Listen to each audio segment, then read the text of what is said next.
अस्सलाम वालेकुम स्टूडेंट्स, उम्मीद है कि आप सब खैर से होंगे। जी दोस्तों, तो आज हमारा सेकंड वीडियो लेक्चर है जो जीएसटी की प्रिपरेशन हमने स्टार्ट करी थी। ओके, फर्स्ट लेक्चर में मैंने कुछ इंपॉर्टेंट क्वेश्चंस आपसे डिस्कस करे थे जो ज़्यादातर आपके सिलेबस में आईबी के सिलेबस में आते हैं। और आज के इस लेक्चर में कुछ इंपॉर्टेंट टॉपिक्स मैंने लिए हैं, जैसे आपका कोऑर्डिनेट ज्योमेट्री हो गया, ठीक है, यहाँ अलजेब्रिक एक्सप्रेशंस पे कौन से किस तरीके से फॉर्मूले से क्वेश्चन पूछे जाते हैं। उसके अलावा मैंने कुछ और इंपॉर्टेंट परसेंटेज के क्वेश्चन मैंने ऐड किए हैं। सो आज का लेक्चर बहुत ज़्यादा इंपॉर्टेंट है, इसको आप कंप्लीट देखिएगा और विद लॉजिक के साथ देखिएगा किस तरीके से मैं क्वेश्चन को सोल्व करने का तरीका आपको बता रहा हूँ। वैसे सोल्व करने के लिए आपको प्रोफेशनल मेथड भी आते होंगे, आपने पढ़े होंगे, लेकिन इस कुछ लेक्चर का बस बनाने का फ़ायदा ये होगा आपको कि आपको एक तो क्वेश्चन का पता चलेगा किस पैटर्न से क्वेश्चन आते हैं, दूसरा कि क्वेश्चन को सोल्व किस तरीके से किया जाता है। ओके, सो स्टार्ट करते हैं आज इस लेक्चर को। देखें, क्वेश्चन नंबर 1 है जो मोस्ट फेमस क्वेश्चन है आईबीए की टेस्ट का। ये क्या है कि if x + 1 = 3, x + 1/x = 3, then find the value of x² + 1/x²। ठीक है, ये मोस्ट इंपॉर्टेंट क्वेश्चन है कि जब x + 1/x की वैल्यू अगर 3 आपको गिवन है तो x² + 1/x² को किस तरीके से सोल्व करना है। देखिए, यहाँ पर हम एक फॉर्मूला पढ़ते हैं कि a + b² का। क्या पढ़ते हैं? a + b² का। ये बराबर होता है a² + 2ab + b² के। Okay, + 2ab + b²। अब देखें, जब x + 1/x की वैल्यू आपको 3 गिवन है तो आप यहाँ पर क्या करें? स्क्वायरिंग बोथ साइड कर दें। यहाँ पर अगर मैं इस चीज़ में, ध्यान से देखिएगा, इस चीज़ में अगर मैं स्क्वायरिंग बोथ साइड करूँ तो ये चीज़ कुछ ऐसे बन जाएगी, x + 1/x whole square equal to इस 3 का भी स्क्वायर बन जाएगा, तो ये हो जाएगा 9। और जब आप इसको सॉल्व करेंगे इस फॉर्मूले के थ्रू, जब आप इसको इस फॉर्मूले के थ्रू ओपन करेंगे तो ये क्या बनेगा? x² + 2a की जगह x आएगा और b की जगह 1/x आएगा, प्लस 1/x का होल स्क्वायर होगा इज इक्वल टू आगे क्या बनेगा? 9। ओके, ये 9 सेम ही रहेगा। मैंने क्या किया? इसको इस फॉर्मूले के थ्रू मैंने ओपन कर दिया। ओके, जब देखेंगे, जब आप इसको आगे सोल्व करेंगे तो ये होगा x², x से कट जाएगा, बचेगा सिर्फ 2 + 1/x² इक्वल टू 9। अब देखें, हमें किसकी वैल्यू चाहिए? हमें वैल्यू चाहिए x² + 1/x² की। तो हम क्या करेंगे? इस 2 को इस साइड लेकर जाए, क्योंकि हमें तो 2 की वैल्यू नहीं चाहिए ना, हमें x² + 1/x² चाहिए। तो हम क्या करेंगे? इस 2 को इस साइड लेकर जाए, ये 2 पॉजिटिव इस साइड आएगा तो नेगेटिव बन जाएगा, और 9 से जब आप 2 सब्ट्रैक्ट करेंगे तो आपको आंसर क्या मिलेगा? 7। ठीक है, तो इस तरीके से आप क्वेश्चन को सॉल्व कर सकते हैं। ओके, उसके बाद है question number 2। If a number is increased 10% and decreased by 10%, then the net change will be। तो उस नंबर में नेट चेंज क्या आएगी?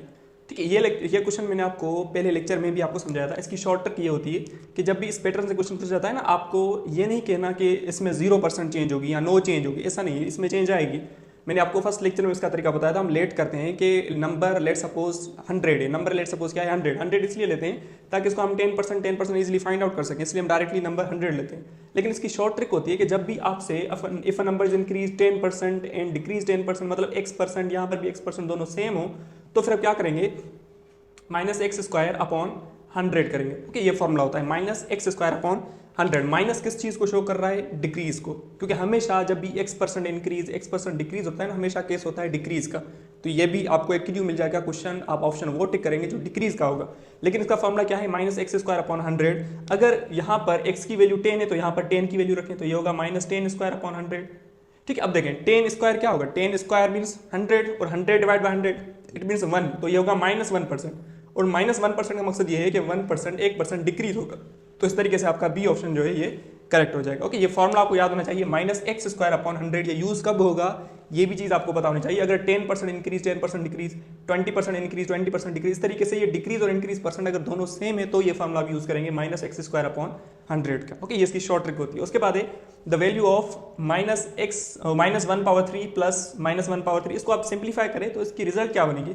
तो देखिए, यहाँ पर एक लॉजिक यूज होता है कि जब भी आपको नेगेटिव नंबर गिवन और उसके पावर अगर ओड है, अगर कोई भी नेगेटिव नंबर उसका पावर ओड है तो हमेशा उसका रिजल्ट नेगेटिव ही आता है। लेकिन अगर यहाँ पर -1 है तो -1/3 करेंगे तो आप मुझे बताएं -1/3 का आंसर क्या होगा? -1 ही होगा, क्योंकि 1/3 तो 1 ही होता है, लेकिन नेगेटिव नंबर है और पावर ओड है तो इस वजह से -1 आएगा।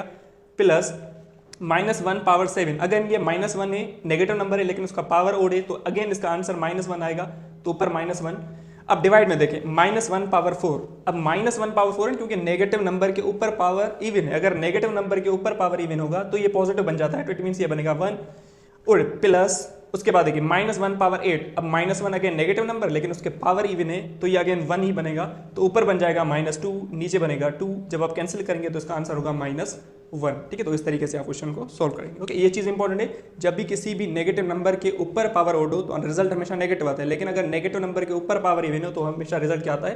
पॉजिटिव आता है। ठीक है, उसके बाद देखें 99 स्क्वायर माइनस 89 स्क्वायर। तो एक तो इसका सॉल्व करने का सिंपल तरीका ये है कि आप इनको इसका स्क्वायर निकाल के आप सेपरेट करें, लेकिन अगर आप ये फॉर्मूला यूज़ नहीं कर रहे तो अलजेब्रिक फॉर्मूला आप यहाँ पर यूज़ कर सकते हैं। कौन सा? ए स्क्वायर माइनस बी स्क्वायर का फॉर्मूला जो हम पढ़ते हैं, ए माइनस बी ए प्लस बी, ये फॉर्मूला हम यहाँ पर यूज़ कर सकते हैं। अब ए की वैल्यू 99, बी की वैल्यू 89, तो क्या करें 99 माइनस 89, 99 प्लस 89। ठीक है, जब आप इसको सॉल्व करेंगे तो 99 माइनस 89 तो ये बनेगा 10, और इसको जब आप सॉल्व करेंगे और इनको ऐड करेंगे, जो भी रिजल्ट है इनको ऐड करके इस 10 से मल्टीप्लाई करेंगे तो आपको रिजल्ट मिलेगा। अब यहाँ पर आपके पास ऑप्शन है 1700, 1800, 1790, 1780। क्या करें 799 प्लस 89 करें, जो रिजल्ट बनेगा आप वो यहाँ पर रखें और इसको 10 के साथ मल्टीप्लाई करेंगे तो आपको यहाँ पर कोई ना कोई आपको ऑप्शन मिल जाएगा। इसका बेस्ट सिंपल तरीका ये होता है, इसको इस तरीके से आप सॉल्व करेंगे तो इजी आपको लगेगा। अदरवाइज आप चाहें तो 99 का स्क्वायर अगर आपको याद हो तो भी आप यूज़ कर सकते हैं, 99 स्क्वायर निकालें, 89 स्क्वायर निकाल के दोनों को सब्ट्रैक्ट करेंगे तो भी रिजल्ट आ जाएगा। ठीक है, अदरवाइज अगर आप याद नहीं है तो आप ये फॉर्मूला भी यूज़ कर सकते हैं। उसके बाद क्वेश्चन नंबर 5 देंगे, if the perimeter of A square is 40 it's area will be. अब यहाँ पर एक चीज़ है पेरीमीटर, ये इंपॉर्टेंट है।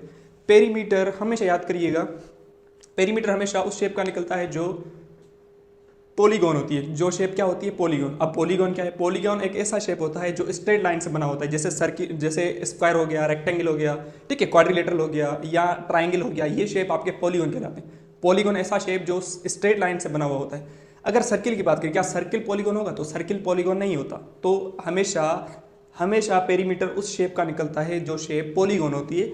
अब यहाँ पर अगर हम किसकी बात करें, स्क्वायर की बात करें, अब पेरीमीटर क्योंकि पॉलीगॉन का ही निकलता है तो पेरीमीटर हम उससे कहते हैं कि जब हम कोई भी आपको पॉलीगॉन की वैल्यू, जैसे स्क्वायर है तो स्क्वायर की 4 साइड्स होती हैं और 4 ही साइड्स क्या होती हैं? बराबर होती हैं लेंथ में। अगर 4 ही साइड्स को, यानी जितनी भी साइड्स हैं किसी भी पॉलीगॉन की, अगर उन साइड्स का सम करें, साइड्स की लेंथ को सम करें तो इस चीज़ को हम कहते हैं पेरीमीटर। अगर स्क्वायर है तो स्क्वायर का पेरीमीटर आपको गिवन है 40, तो हमें पता है स्क्वायर एक ऐसा शेप होता है जिसकी चारों साइड्स क्या होती हैं? बराबर। अगर सम पेरीमीटर 40 बन रहा है तो इट मीन्स इसकी हर एक लेंथ, साइड लेंथ क्या है? 10 है। ठीक है, अगर उसका हमें क्या फाइंड करना है? एरिया। अब पेरीमीटर स्क्वायर का पेरीमीटर हमें मिला, गिवन है 40 है, लेकिन उसका एरिया निकालना है। तो स्क्वायर का एरिया हम कैसे निकालते हैं?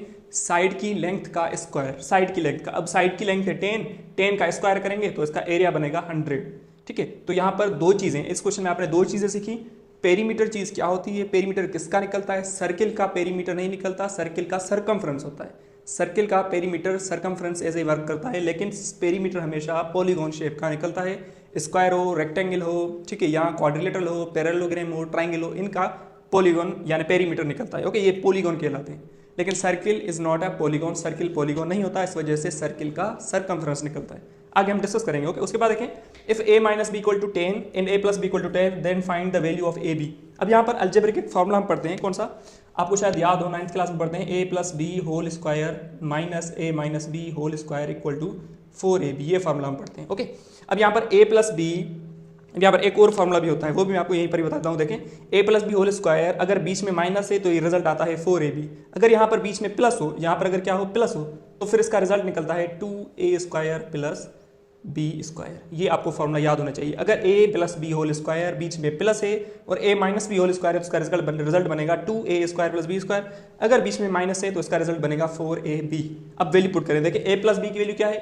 a प्लस बी की वैल्यू है 12, तो यहाँ पर 12 का स्क्वायर करें, माइनस a माइनस बी की वैल्यू क्या है? 10, तो यहाँ पर 10 का स्क्वायर करें, इक्वल टू 4ab। 12 का स्क्वायर होगा 144, माइनस 10 का स्क्वायर होगा 100, इक्वल टू 4ab। अब हमें क्योंकि ए बी की वैल्यू चाहिए ना, तो 144 माइनस 100 करेंगे तो इसका रिजल्ट बनेगा 44 इक्वल टू 4ab। क्योंकि हमें ए बी की वैल्यू चाहिए तो इस 4 को डिवाइड करवा दें। जैसे 4 इस 44 से डिवाइड होगा तो आपको ए बी की वैल्यू मिलेगी, वो क्या होगी? 11। ठीक है, तो इस तरीके से इसका ए ऑप्शन करेक्ट हो जाएगा। इस तरीके से आप सोल्व कर सकते हैं। ठीक है, दोनों फॉर्मूले आपको याद होने चाहिए। ए प्लस बी होल स्क्वायर, बीच में माइनस होगा तो 4ab, अगर बीच में प्लस होगा तो 2a square plus B square result बनेगा। Okay, question number 7, the value of 0.25 into percentage. अगर 0.25 को हम परसेंटेज में कन्वर्ट करें तो इसका रिजल्ट क्या है? अब देखें, जब भी आपको कोई नंबर गिवन हो और नंबर को आपको परसेंटेज में कन्वर्ट करना हो तो उसका सिंपल तरीका होता है उस नंबर को 100 से मल्टीप्लाई। अगर देखें 0.25 मुझे परसेंटेज में कन्वर्ट करना है तो मैं क्या करूँगा? इसको डायरेक्टली 100 से मल्टीप्लाई करें, मतलब 0.25 मल्टीप्लाई बाय 100। आप चाहें तो इसको पहले फ्रैक्शन में कन्वर्ट करें, अगर फ्रैक्शन में आपको कन्वर्ट करना आ रहा है तो पहले आप इसको फ्रैक्शन में कन्वर्ट करके 100 से मल्टीप्लाई करेंगे तो आपको रिजल्ट अगेन 25% मिलेगा। लेकिन अगर आपको डायरेक्टली इसकी ट्रिक आपको पता है, जैसे यहाँ पर जीरो यहाँ पर जीरो है, तो जीरो को कैंसिल करके इस पॉइंट को इस राइट साइड मूव करें तो ये 2.5 बनेगा। फिर जीरो को कैंसिल करें, ये पॉइंट इसकी आगे आ जाएगी तो 25 बनेगा। तो 1 यहाँ पर 1 बचेगा, 1 को 25 से मल्टीप्लाई करेंगे तो 25% बनेगा। लेकिन अगर आपको ये तरीका नहीं आ रहा तो आप चाहें इसको परसेंटेज, इसको फ्रैक्शन में कन्वर्ट करें। 0.25 ये 25/100 होता है।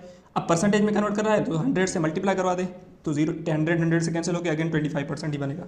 तो इसके दो तरीके होते हैं, या तो आप इसको परसेंटेज, इसको फ्रैक्शन में कन्वर्ट करके मल्टीप्लाई करें 100 से, या तो डायरेक्टली मल्टीप्लाई करें 100 से। मतलब क्या चीज़ मैंने आपको बताई, जब भी नंबर गिवन हो परसेंटेज में कन्वर्ट करना हो तो डायरेक्टली मल्टीप्लाई कर दें 100 से। ओके, उसके बाद क्वेश्चन नंबर 8 क्या है कि डिस्टेंस बिटवीन 2 पॉइंट्स। अब आपको 2 पॉइंट्स गिवन है 1,2 एंड 4,6। तो अगर 2 पॉइंट्स गिवन है तो हमें क्या फाइंड करना है, डिस्टेंस फाइंड करना है। तो उसका फॉर्मूला मैंने आपको लास्ट क्लास में बताया था, x2 - x1 whole square plus y2 - y1 whole square. ये फॉर्मूला हम यूज करते हैं। देखिए वैल्यू पुट करें, x2 की वैल्यू क्या है यहाँ पर 4, x1 की वैल्यू क्या है 1, तो 4 - 1 तो 3 का स्क्वायर रूट में आएगा 9 प्लस 6, y2 की वैल्यू क्या है 6, y1 की वैल्यू क्या है 2, 6 - 2 तो 4 का स्क्वायर 16। दोनों को जब आप ऐड करेंगे तो रूट में 25 आएगा और 25 का रूट 5 बनेगा। तो इस तरीके से आपका बी ऑप्शन करेक्ट हो जाएगा। ओके, ये फॉर्मूला याद होना चाहिए। कोऑर्डिनेट ज्योमेट्री में distance between 2 points x2 - x1 whole square plus y2 - y1 whole square. ये मैंने नेक्स्ट सेकंड लेक्चर में भी इसलिए ऐड किया है ताकि ये मोस्ट इंपॉर्टेंट इस पे क्वेश्चन आ सकता है। Question number 9, if the cost price is 400 and profit is 20%, find the selling price. इसी ही तरीके का एक क्वेश्चन मैंने आपको पहले लेक्चर में सोल्व करवा दिया था, तो उम्मीद है कि आप इसको सोल्व कर पाएंगे। इसके ऑप्शंस हैं 440, 460, 480 या 500। तो इस क्वेश्चन को आप खुद सोल्व करेंगे और इसका रिजल्ट क्या बनेगा, इसका आंसर आप मुझे बताइएगा। अगर आपने पहला लेक्चर नहीं देखा तो लेक्चर लाजमी देखिएगा, ये क्वेश्चन मैंने आपको सोल्व करना सिखाया था। उसके बाद question number 10, sum of interior angles of a triangle. अब देखें, हमें पता है ना ट्राइंगल की 3 साइड्स और 3 एंगल्स होते हैं, ये 3 एंगल्स। हमेशा याद रखिएगा ट्राइंगल की इंटीरियर एंगल्स का सम हमेशा 180 डिग्री होता है। क्या होता है 180 डिग्री होता है। और इसमें एक और चीज़ मैं आपको बता दूं, अगर यहाँ पर होता sum of interior angles of quadrilateral, तो क्वाड्रिलेटरल जो भी शेप हो जिसकी 4 साइड हो वो शेप हमेशा क्वाड्रिलेटरल होता है। और क्वाड्रिलेटरल में इंटीरियर एंगल का सम 360 होता है, ये भी आपको याद होना चाहिए। और सर्किल में टोटल एंगल कितनी होती है 360 डिग्री, ये भी आपको याद होना चाहिए। हाफ सर्किल में एंगल कितनी होती है 180 डिग्री, ये भी आपको याद होना, मतलब ज्योमेट्री की बेसिक चीज़ें आपको याद होनी चाहिए। तो इसका आंसर होगा 180 डिग्रीज। ओके, और ट्राइंगल के टाइप्स, ठीक है, with respect to side, with respect to angle, ये भी आपको आने चाहिए। ठीक है, आगे मैं आपको थोड़ा समझाऊंगा। उसके बाद question number 11, roots of the equation. इस इक्वेशन के रूट्स क्या होंगे, हमें पता है ये क्वाड्रेटिक इक्वेशन है, इसके 2 ही रूट्स निकलेंगे। इसको सोल्व करने का एक ही तरीका है, वैसे तो आप चाहे क्वाड्रेटिक फॉर्मूला यूज कर सकते हैं, लेकिन यहाँ पर मैं आपको मिडिल टर्म ब्रेक से ही इसका सॉल्यूशन करवा सकता हूँ। देखें, ये एक्स स्क्वायर है, ये -10x है ना, तो इसको मैं ऐसे लिख सकता हूँ -6x - 4x + 24 = 0। ऐसे लिख सकते हैं हम, क्योंकि -6x - 4x अगेन -10x बनेगा। लेकिन इसका फायदा ये हो गया हम इसको फैक्टराइज कर सकते हैं। उसके बाद देखें, यहाँ से अगर हम x को कॉमन निकालें, यहाँ पर सोल्व कर रहा हूँ, देखें यहाँ पर अगर हम x को कॉमन निकालें तो ये क्या बनेगा x - 6, और यहाँ से अगर मैं -4 को कॉमन निकालूँ तो भी x - 6 = 0। और उसके बाद देखिए ये x - 6 एक फैक्टर होगा, दूसरा फैक्टर क्या होगा x - 4 = 0। अब 2 फैक्टर्स 0 के बराबर हैं तो दोनों को 0 को बराबर कर दें। x - 6 = 0, ये होगा x - 4 = 0। यहाँ से x - 6 = 0 है तो 6 को उस साइड शिफ्ट करेंगे तो x की वैल्यू 6 बनेगी, दूसरी x की वैल्यू 4 बनेगी। तो इसके रूट्स क्या बनेंगे 4 और 6, तो इसका सी ऑप्शन करेक्ट हो जाएगा। ठीक है, तो इस तरीके से आपको चाहे कोई भी क्वाड्रेटिक इक्वेशन गिवन हो, आप इसकी मिडिल टर्म ब्रेक करके इसका सॉल्यूशन फाइंड आउट कर सकते हैं। अदरवाइज चाहें तो उसका क्वाड्रेटिक फार्मूला भी आप यूज कर सकते हैं, उससे भी आंसर आएगा, लेकिन वो थोड़ा लेंदी मेथड होता है इस वजह से।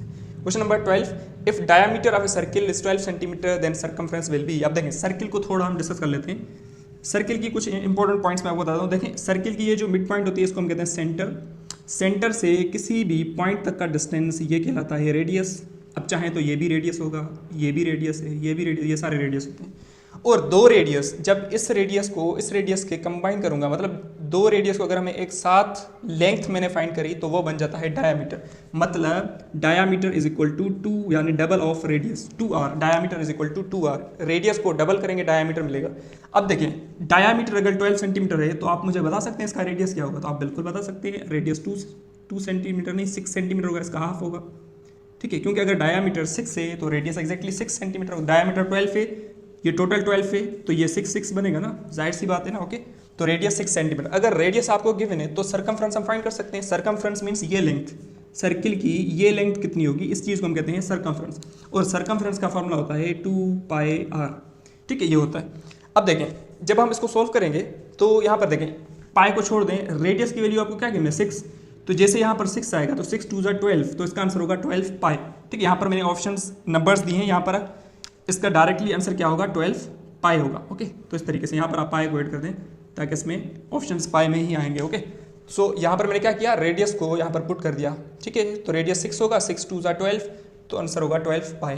तो इसमें कुछ इंपॉर्टेंट चीज़ें हमने क्या सीखी कि डायामीटर डबल रेडियस का होता है, रेडियस का डायामीटर का हाफ करेंगे रेडियस बनेगा। सर्किल की आउटर बाउंड्री की जो लेंथ होती है इसको हम सर्कमफ्रेंस कहते हैं। सर्कमफ्रेंस का फार्मूला होता है 2 पाई आर। एरिया ऑफ सर्किल का भी फार्मूला आप याद कर लें, एरिया ऑफ सर्किल का होता है पाई आर स्क्वायर। ठीक है, ये भी आपको याद होना चाहिए। उसके बाद देखें मोस्ट इंपॉर्टेंट क्वेश्चन है, वो क्या है कि if A plus B plus C equal to 4, A square plus B square plus C square equal to 10, find the value of A B plus B C plus A C. ये again algebraic expression में class 9 chapter number 3 में हम फॉर्मूले पढ़ते हैं। वो क्या होते हैं, यहाँ पर देखें, ये फॉर्मूला होता है A plus B plus C whole square equal to A square plus B square plus C square plus 2 A B C और ए सी। ठीक है, ये फॉर्मूला हम पढ़ते हैं क्लास 9 में। ओके, अब देखें ये फॉर्मूला होता है, इसमें आप वैल्यू पुट करें, किसकी वैल्यू आपसे पूछी गई है, A B plus B C plus A C की, इसकी वैल्यू पूछी गई है। ठीक है, इसको छोड़ दें, बाकी वैल्यूज आप पुट करें। ए प्लस बी प्लस सी की वैल्यू क्या है 4, तो यहाँ पर 4 का स्क्वायर, तो 4 का स्क्वायर ये बनेगा 16 इक्वल टू इस complete A square plus B square plus C square की वैल्यू क्या है, ये भी आपको गिवन है, ये है 10। ठीक है, ये है 10 और प्लस 2, इसको आप छोड़ दें, ए बी सी और ए सी को। ओके, अब देखें इस 10 को इस साइड लेकर आए, तो 10 इस साइड जब आएगा तो नेगेटिव, तो 16 से 10 कट जाएंगे तो बचेगा 6, तो 6 इक्वल टू 2ab, ठीक है, plus B C plus A C, ये बचेगा। ओके, ये चीज़ बचेगी ना, 10 को जब इस साइड शिफ्ट करेंगे तो नेगेटिव, 16 माइनस 10 6 बचेगा। अब ये 2 है ना, क्योंकि हमें तो A B plus B C plus A C की वैल्यू चाहिए, ये 2 को आप डिवाइड करवा दें, तो जैसे ही 6 डिवाइड बाई 2 बनेगा तो इसका रिजल्ट क्या बनेगा 3। तो इस तरीके से आप क्वेश्चन को सॉल्व कर सकते हैं। तो ये फार्मूला इंपॉर्टेंट है आपके लिए, इसको आप याद करिएगा, इसकी प्रैक्टिस करें। आप खुद से क्वेश्चन बनाएं, इसकी वैल्यू कभी फाइंड करें, कभी इसकी फाइंड करें, कभी इसकी फाइंड करें इसको आप सॉल्व करें। Okay, question number 14, number of diagonals in square. Square में टोटल डायगोनल्स कितने होते हैं? तो पहली चीज़ देखें, डायगोनल हम किसे कहते हैं। ये देखें, अगर ये एक स्क्वायर शेप है, लेट कर लेते हैं, ये एक स्क्वायर शेप है। ओके, स्क्वायर में ये जो कनेक्शन होता है, यानी 2 साइड्स का कनेक्शन, यहाँ पर 2 साइड्स कंबाइन होती है ना, इस पॉइंट को हम कहते हैं वर्टेक्स। क्या कहते हैं? वर्टेक्स। और ऐसी लाइन जो वर्टेक्स को, अपोजिट वर्टेक्स को या एडजासेंट वर्टेक्स को कनेक्ट करती है, उसे हम कहते हैं डायगोनल। ऐसी लाइन जो एडजासेंट वर्टाइसिस का कनेक्शन हो, उस लाइन को हम कहते हैं डायगोनल। तो डायगोनल एक लाइन सेगमेंट है। सो अगर मैं इसको कंबाइन करूं तो ये भी डायगोनल बनेगा। तो आप यहाँ पर बता सकते हैं कि स्क्वायर में कितने डायगोनल बन सकते हैं। एग्जैक्टली 2 डायगोनल बनेंगे। तो इसका करेक्ट ऑप्शन जो है वो क्या बनेगा? 2 बनेगा। ओके, डायगोनल की डेफिनेशन आपको पता चल गई। ऐसा लाइन सेगमेंट जो एडजासेंट वर्टाइसिस का कनेक्शन हो, जो अपोजिट वर्टाइसिस का कनेक्शन हो, उसे हम कहते हैं डायगोनल। ओके, सो उसके बाद देखें question number 15, angle measures 180 degree is known as. ऐसी एंगल जिसकी मेजरमेंट 180 डिग्री हो, तो ऐसी एंगल को हम कहते हैं स्ट्रेट एंगल। तो इसका सी ऑप्शन करेक्ट हो जाएगा, स्ट्रेट एंगल। हमेशा याद करिएगा, सर्किल के हाफ सर्किल में देखें ना, ये एक सर्किल है, इस सर्किल में जो हाफ एंगल होती है ना, ये स्ट्रेट एंगल ही कहलाती है, क्योंकि इसकी मेजरमेंट 180 डिग्री होती है। तो हाफ सर्किल में कौन सी एंगल की मेजरमेंट होती है? स्ट्रेट एंगल की। ओके, याद होना चाहिए। उसके बाद आगे देखें question number 16, angles whose sum is 90 degree. ऐसी एंगल्स जिन 2 एंगल्स को अगर हम ऐड करें, अगर उसका रिजल्ट 90 डिग्री बन रहा है, तो ऐसी एंगल्स हम कहते हैं सप्लीमेंट्री, कॉम्प्लीमेंट्री एंगल्स। क्या कहते हैं? Complementary angles. सो अगर ऐसी एंगल्स जिनका सम 90 नहीं 180 डिग्री बने, क्या बने? 180 डिग्री बने, सो ऐसी एंगल्स हम कहते हैं सप्लीमेंट्री एंगल्स। ये आपको चीज़ें याद होनी चाहिए। अगर एंगल्स का सम 90 डिग्री तो कॉम्प्लीमेंट्री, अगर एंगल का सम 180 डिग्री तो सप्लीमेंट्री एंगल्स कहलाती हैं। ठीक है, उसके बाद question number 17, triangle whose all sides are equal. तो ये ट्राइंगल के टाइप्स हैं। ओके, ट्राइंगल्स के 6 टाइप्स होते हैं, 3 विथ रिस्पेक्ट टू साइड्स और 3 होते हैं विथ रिस्पेक्ट टू एंगल्स। सो देखिए, मैं आपको बता देता हूँ, ट्राइंगल के अगर साइड्स की बात करें तो ऐसा ट्राइंगल जिसकी कोई भी साइड लेंथ एक दूसरे के बराबर ना हो, तो उसे हम कहते हैं स्केल एंड ट्राइंगल। लेकिन अगर ऐसा कोई ट्राइंगल जिसकी 2 साइड्स लेंथ में बराबर हो, उसे हम कहते हैं आइसोसेलेस ट्राइंगल। अगर ऐसा ट्राइंगल जिसकी तीनों साइड्स बराबर हो, तो उसे हम कहते हैं इक्विलेटरल ट्राइंगल। तो ये डेफिनेशन आपको याद होनी चाहिए। विथ रिस्पेक्ट टू साइड्स की बात कर रहा हूँ। अगर 2 साइड्स बराबर हो गए तो आइसोसेलेस, अगर कोई भी बराबर नहीं है तो स्केल, अगर तीनों बराबर हो गए तो इक्विलेटरल। ओके, उसके बाद देखिए, और ये भी मैंने आपको बताया ना, ट्राइंगल में टोटल एंगल्स का सम कितना बनता है? इंटीरियर एंगल्स का 180 डिग्री। इस पे क्वेश्चन पूछे जाते हैं। ओके, ये इंपॉर्टेंट है। उसके बाद देखिए question number 18, if x+1 x+2 measures angles of a triangle, find the largest angle. अब देखिए यहाँ पर ये क्वेश्चन ये कि x+1 x+2 ये ट्राइंगल की एंगल्स की मेजरमेंट है। तो आपको ये बताना है कि ट्राइंगल में लार्जेस्ट एंगल कौन सी होगी। सो इसका सॉल्व करने का बेस्ट और सिंपल तरीका ये होता है कि आप क्या करें, अगर ये साइड्स, ये जो मेजरमेंट है ये ट्राइंगल की एंगल्स हैं, तो हमें एक चीज़ पता है कि अगर ये ट्राइंगल की एंगल्स हैं तो तीनों का सम 180 डिग्री बनेगा, ये तो हमें कंफर्म है। तो हम क्या करते हैं, इसको ऐड कर देते हैं। देखें, अगर मैं तीनों को ऐड करूं, x plus 1 plus x plus 2, ये देखें x प्लस 2, x प्लस 1 और x, तीनों एंगल्स है ना क्योंकि ट्राइंगल की, तो तीनों का सम 180 डिग्री ही बनेगा। तो मैंने तीनों को 180 डिग्री के बराबर कर दिया, क्योंकि अगर ये ट्राइंगल की एंगल्स की मेजरमेंट है तो इनका सम 180 डिग्री ही बनेगा। ओके, अब देखें, अब तीनों को अगर मैं ऐड कर दिया तो ये x, तो ये बनेगा 3x, और 1 प्लस 2 3 को जब आप उस साइड लेकर जाएंगे तो ये बनेगा 180 माइनस 3, सब्ट्रैक्ट कर देंगे। जैसे ये 1 प्लस 2 3 और 3 को इससे सब्ट्रैक्ट करें तो 180 माइनस 3। अब मुझे बताएं 3x इक्वल टू यहाँ से क्या बनेगा 177। अब क्योंकि हमें x की वैल्यू चाहिए तो x की वैल्यू बनेगी 177 डिवाइड बाय 3, तो यहाँ से x की वैल्यू मिलेगी 59। x की वैल्यू क्या मिलेगी 59। अब देखिए, अगर x की वैल्यू 59 है या 58 होगा, आई थिंक सो, देखते हैं थोड़ा, 3 6 5 3 15, ये होगा 2 59 होगा। ओके, अब देखिए कि हमें लार्जेस्ट एंगल चाहिए ना, तो लार्जेस्ट एंगल हमें चाहिए, तो ये x की वैल्यू, ये देखिए, ये सबसे लीस्ट मेजरमेंट की एंगल, ये मिडिल एंगल x प्लस 1, और ये सबसे बड़ी angle largest x plus 2। x की वैल्यू 59 यहाँ रखें तो 59 प्लस 2, देखें 59 प्लस 2 तो क्या रिजल्ट बनेगी 61, तो इसकी लार्जेस्ट एंगल होगी 61। अगर आपसे पूछा जाता है इसकी स्मॉलेस्ट एंगल, तो स्मॉलेस्ट एंगल 59 ही बनती। अगर आपसे पूछा जाता है इसकी मिडिल एंगल, तो 59 यहाँ रखते हैं मिडिल एंगल में, 59 प्लस 1, तो फिर इसका करेक्ट आंसर होता 60 डिग्री। तो largest angle, smallest angle, middle angle, जो भी आपसे पूछी जाए इस तरीके से आप सोल्व कर सकते हैं। यहाँ पर ज़रूरी नहीं है x से x प्लस 1 इस तरीके से हो, 2x प्लस 1, 2x प्लस 3 इस तरीके से भी पूछे जा सकते हैं क्वेश्चंस। ओके, उसके बाद है question number 19, 40% of what number is 80। किस नंबर का 40% 80 होता है? तो इसको सॉल्व करने का सिंपल तरीका है कि हर एक ऑप्शन का 40% निकालें, जिस भी ऑप्शन का 40% 80 आएगा वो ऑप्शन सही हो जाएगा। देखें 40% 160 का निकालें, तो अगर दोनों साइड 0 हो तो 0 0 में कैंसिल करके 4 को 16 के साथ मल्टीप्लाई करते हैं, 4 16 64, तो 80 नहीं आएगा, तो इट मीन्स ये ऑप्शन गलत है। 40% 180 का निकालें तो ये होगा 0 0 में कैंसिल होगा, और 18 को 4 के साथ मल्टीप्लाई करें तो अगेन 80 नहीं आएगा, तो इट मीन्स ये भी ऑप्शन बी भी नहीं होगा। 200 का आप 40% निकालें तो 0 0 में कैंसिल, 4 को 20 के साथ मल्टीप्लाई करेंगे तो रिजल्ट 80 आएगा, तो it means C option correct हो जाएगा। जिस भी ऑप्शन का 40% अगर आपने निकाला, अगर वो 80 आ गया तो इट मीन्स वो ऑप्शन सही हो जाएगा। तो इस तरीके से आप ऑप्शन का भी परसेंटेज निकाल सकते हैं। Question number 20, 80 is 25% of what number. अब देखें इसको थोड़ा हम अपनी लैंग्वेज में देखते हैं। देखें 80 इज 25% ऑफ व्हाट में, 25% का मकसद होता है फोर्थ पार्ट, ठीक है। जैसे हम कहते हैं ना 50% means half, 100% means full, 25% means fourth part, 20% means fifth part, इस तरीके से। तो मतलब 80 किस नंबर का फोर्थ पार्ट होता है? तो 80 किस नंबर का फोर्थ पार्ट होगा? 200 का, 240 का, 320 का या 400 का? तो देखें 80 को मैं किसके साथ मल्टीप्लाई करूँ, क्योंकि जाहिर सी बात है फोर्थ पार्ट है तो 4 से मल्टीप्लाई करूँगा ना, तो 80 को 4 के साथ मल्टीप्लाई करें, जो आपको रिजल्ट मिलेगा ना उसी नंबर का ही ये 40% होगा। तो 4 को 80 के साथ मल्टीप्लाई करेंगे तो रिजल्ट होगा 320, तो इसका सी ऑप्शन करेक्ट होगा।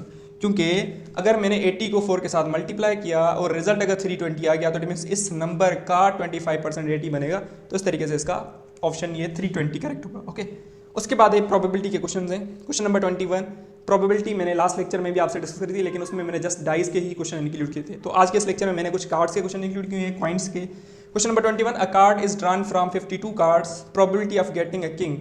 क्योंकि अगर कार्ड्स की हम बात करें तो कार्ड्स में टोटल, ये थोड़ा आप सीख लें ताकि हम इनको आगे भी यूज़ करेंगे आने वाले लेक्चर्स में। टोटल 52 कार्ड्स होते हैं, 4 टाइप्स के कार्ड्स होते हैं। अब मुझे इंग्लिश में उनके नेम्स तो नहीं आ रहे, I think so, diamond, hearts, इस तरीके से, स्पेड, इस तरीके से इसके नेम्स होते हैं। 4 टाइप्स के होते हैं, जिसमें 2 जो होते हैं वो ब्लैक कलर के होते हैं, 2 होते हैं रेड कलर के। हर एक में 13 कार्ड्स होते हैं, हर एक में एक किंग, एक क्वीन, एक जैक होता है, ठीक है, इस तरीके से। सो अगर हम बात करें कि अगर टोटल 52 कार्ड्स हैं और मुझे एक किंग निकालना है, मतलब मैंने अगर 52 कार्ड्स हैं उसमें मैंने एक पत्ता निकाला, तो क्या प्रोबेबिलिटी होगी कि वो पत्ता किंग का ही आ जाए?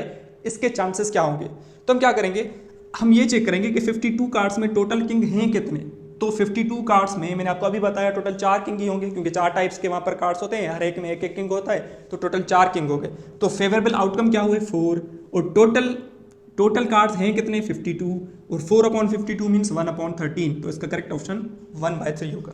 लेकिन अगर यहाँ आपसे ये पूछा जाता कि अगर टोटल 52 कार्ड्स हैं, हमें एक क्वीन निकालना है, तो उसकी प्रोबेबिलिटी क्या होगी? तो आप देखेंगे अगेन क्वीन, उसमें 4 ही होंगे। फिर क्वीन का आप क्या करें, फेवरेबल आउटकम 4 होंगे, 4 ऊपर divide by 52, again 1/13 he answer आता। ठीक है, इस तरीके से आप सोल्व कर सकते हैं। उसके बाद देखें question number 22, probability of getting red card from 52 cards. अब देखें टोटल 52 कार्ड्स होते हैं, 4 टाइप्स के होते हैं, 2 रेड के होते हैं, 2 ब्लैक के होते हैं, मतलब हर एक में 13 कार्ड्स होते हैं। तो ब्लैक के टोटल 26 हुए, रेड के टोटल 26 हुए। तो हमें 52 कार्ड में से अगर मैंने एक पत्ता निकाला तो क्या प्रोबेबिलिटी होगी कि वो मैंने पत्ता जो निकाला, जो मैंने कार्ड निकाला, वो ब्लैक होगा या रेड होगा। ओके, सो देखें अगर मैं रेड की फाइंड करना चाह रहा हूँ तो रेड के टोटल कार्ड्स होते कितने हैं, 52 में से 26 रेड होते हैं। अगर 26 रेड हैं और टोटल हैं 52, तो इसको जब आप सॉल्व करेंगे तो 26/52, तो इसका आंसर होगा 1/2। ठीक है, तो इसकी प्रोबेबिलिटी क्या होगी, 1/2 चांसेस हो सकते हैं कि जो पत्ता हम निकालेंगे, जो कार्ड हम निकालना चाह रहे हैं, वो रेड ही हो। इसकी प्रोबेबिलिटी क्या होगी, 1/2। अगर आपसे ये पूछा जाता कि अगर मैंने उसमें से एक पत्ता निकाला, क्या प्रोबेबिलिटी है कि वो पत्ता स्पेड का हो। अब इसकी स्पेड उन कार्ड्स में से एक टाइप होता है, ठीक है, स्पेड का पत्ता हो, तो इसकी प्रोबेबिलिटी क्या होगी। तो आप बोलेंगे स्पेड के टोटल उसमें 13 कार्ड्स होते हैं, तो 13 आप ऊपर रखें, डिवाइड बाय 52, तो फिर इसका आंसर क्या होगा, 1/4। ठीक है, तो इस तरीके से हम प्रोबेबिलिटी को यूज करते हैं। उसके बाद देखें क्वेश्चन नंबर 23, 2 कॉइन टॉस्ड। अब 2 कॉइन टॉस किए गए हैं। अब देखें जब हम एक कॉइन को टॉस करते हैं तो 2 ही आउटकम आ सकते हैं, या तो हेड आएगा या तो टेल आएगा। लेकिन अगर हम 2 कॉइन्स को टॉस करें तो इसके आउटकम क्या आ सकते हैं। देखें जब हम 2 कॉइन्स को टॉस करते हैं ना, तो इसके आउटकम्स ये होंगे कि पहली बार अगर हेड आ गया, मे भी दूसरी बार भी हेड आ जाए। अगर पहली बार हेड है, दूसरी बार टेल आ जाए, पहली बार टेल, दूसरी बार हेड आ जाए। अगर टेल और टेल दोनों ये आ जाए, तो ये आउटकम्स निकलते हैं। जब हम एक कॉइन को टॉस करते हैं तो आउटकम्स 2 निकलते हैं। जब हम 2 कॉइन्स को टॉस करते हैं आउटकम 4 निकलते हैं। जब हम 3 कॉइन्स को टॉस करेंगे आउटकम्स 8 निकलते हैं। तो इसका इन जनरल फार्मूला ये होता है 2 पावर n। अब देखें अगर मैंने कार्ड को एक बार टॉस किया तो n की जगह 1। अगर मैंने कॉइन है, तो अगर मैंने कॉइन को 2 बार टॉस किया तो 2 पावर 2 होगा, तो 4। अगर मैंने कॉइन को 3 बार टॉस किया तो 2 पावर 3 होगा, तो फिर इसका रिजल्ट होगा 8। तो इस तरीके से हम सैंपल स्पेस की कार्डिनलिटी भी बता सकते हैं कि उसमें कितने आउटकम्स हो सकते हैं। अब देखिए आपसे ये पूछा जा रहा है कि 2 कॉइन्स टॉस हुए हैं, प्रोबेबिलिटी बताओ कि उसमें एटलीस्ट 1 हेड आ जाए। अब यहाँ पर 3 वर्ड्स यूज किए जाते हैं प्रोबेबिलिटी में। एक होता है एटलीस्ट, एट मोस्ट और एग्जैक्टली। एग्जैक्टली चीज़ तो समझ में आ रही है, अगर एग्जैक्टली 2 हेड तो 2 हेड ही, अगर एग्जैक्टली 1 हेड तो इट मीन्स 1 हेड के आने के चांसेस। और एटलीस्ट और एटमोस्ट में स्टूडेंट्स को कन्फ्यूजन होती है। इसकी कन्फ्यूजन, ये जो कन्फ्यूजन है, ये आपको थोड़ा मैं समझाता हूँ कि इसको सॉल्व किस तरीके से करना है। अगर आपसे ये पूछा जाए 2 coin tossed probability getting at least 1 head. अब देखिए एटलीस्ट 1 हेड का मकसद ये है कि कम अज कम 1 हेड हो, ज़्यादा अगर 2 भी हुए तो फर्क नहीं पड़ेगा। अगर मैं आपसे बोलूँ मुझे कम अज कम 1 मार्कर चाहिए, तो आप अगर 2 मार्कर भी मुझे देंगे तो भी नो इशू, मतलब एटलीस्ट में कम अज कम चीज़ यूज़ होती है। अगर वहाँ पर मैं वर्ड यूज़ करता एटमोस्ट 2 हेड, तो अगर एटमोस्ट 2 हेड इट मीन्स मुझे ज़्यादा से ज़्यादा मैक्सिमम 2 हेड चाहिए, तो मिनिमम 1 हेड भी तो हो सकता है ना। तो मैक्सिमम और मिनिमम की कहानी एटलीस्ट और एटमोस्ट में यूज होती है। इस तरीके से हम प्रोबेबिलिटी को भी शो करते हैं। देखिए 2 coin tossed probability getting at least 1 head. देखिए कम अज कम 1 हेड आए उसकी प्रोबेबिलिटी। देखिए 1 हेड आने के चांसेस, 1 हेड इसमें भी है, इसमें भी है। अब ये हेड और हेड दोनों हेड हैं, तो इसको भी हम लेंगे, इसको भी हम as a favourable outcome count करेंगे। क्यों करेंगे, क्योंकि यहाँ पर वर्ड है एटलीस्ट का। अगर एटलीस्ट है तो इट मीन्स कम अज कम 1 हेड, तो अगर हम 2 भी यूज करें तो भी फर्क नहीं पड़ेगा ना। तो इट मीन्स फेवरेबल आउटकम कितने हुए, 3, क्योंकि इसको भी हम यूज करेंगे, तो फेवरेबल आउटकम 3। टोटल आउटकम्स कितने हैं, 4, तो ये 3/4। इसकी प्रोबेबिलिटी क्या होगी, 3/4। तो इस तरीके से इसका बी ऑप्शन करेक्ट हो जाता। लेकिन अगर आपसे यहाँ पर पूछा जाता 2 कॉइन और tossed what is the probability of getting at least 1 tail. अगर 1 टेल की बात की जाती तो आप क्या करते, इसमें भी 1 टेल है, इसमें भी 1 टेल है। अगर 1 टेल, एटलीस्ट 1 टेल की बात हो रही है, तो ये भी लेंगे, आप काउंट करेंगे, ये भी काउंट करेंगे और डबल टेल भी काउंट करेंगे, क्योंकि एटलीस्ट की कहानी है। तो फिर अगेन इसका फेवरेबल आउटकम्स 3, टोटल आउटकम्स 4। तो इस तरीके से इसका अगेन आंसर क्या आ जाता है, 3/4। तो इस तरीके से आप क्वेश्चन को सोल्व कर सकते हैं। एटलीस्ट, एटमोस्ट की कहानी यहाँ पर हम यूज़ करेंगे। और आगे वाले लेक्चर में हम कोशिश करेंगे कि इसमें कोऑर्डिनेट ज्योमेट्री में और भी कुछ इंपॉर्टेंट क्वेश्चंस हैं। ठीक है, ट्राइंगल के टाइप्स हो गए, सर्किल भी इंपॉर्टेंट है, square, rectangle, quadrilateral, polygon, trapezium, इनकी डेफिनेशंस ये भी मैं आपको समझाऊंगा, इनकी एंगल्स, ठीक है, पेरीमीटर्स, एरिया, ये सारी चीज़ें। ओके, उसके बाद परसेंटेज में और भी क्वेश्चन पूछ जाते हैं। इस पैटर्न से एक और भी क्वेश्चन डिफरेंट लेवल का पूछा जाता है, वो भी मैं आपको समझाऊंगा। ठीक है, मतलब परसेंटेज के कुछ और भी क्वेश्चंस होते हैं, उनको भी हम सॉल्व करेंगे। मतलब आगे वाले इंशाल्लाह बाकी तीन लेक्चर्स मैक्सिमम होंगे, आपका कंप्लीट सिलेबस JST टेस्ट का जो IB की तरफ से है वो कंप्लीट आपका कवर हो जाएगा विद इन 3 और 4 लेक्चर्स। ठीक है, सो अगर वीडियो लेक्चर समझ में आ जाए तो वीडियो को लाजमी शेयर करें अपने फ्रेंड्स के साथ। ठीक है, और एक कमेंट लाजमी किया करें प्यारा सा, ताकि मुझे थोड़ी बहुत मोटिवेशन मिले और मैं आगे इस तरीके का कंटेंट आपके लिए क्रिएट करता रहूँ। सो मिलते हैं नेक्स्ट अपकमिंग लेक्चर में। थैंक यू, अल्लाह हाफिज़।